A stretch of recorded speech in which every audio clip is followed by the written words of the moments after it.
Hey guys, today I'll show you how you can use MS Access for beginners, so let's get started. Microsoft Access is a database management tool that helps you organize, store, and manage large amounts of information.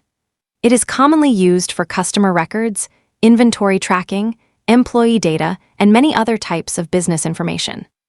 To get started, open Microsoft Access and click on Blank Database. Give your database a name and then click Create. Access will automatically create your first table where you can begin entering data. A table is where all your information is stored. Think of it like a spreadsheet, but more powerful. Each column represents a field, such as name, email, or phone number, while each row represents a record.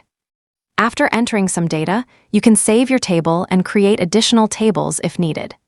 Access also allows you to create forms, which make data entry easier and more user-friendly.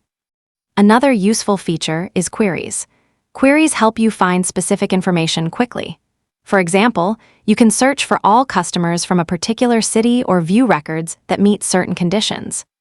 You can also generate reports to create professional-looking summaries of your data that can be printed or shared with others.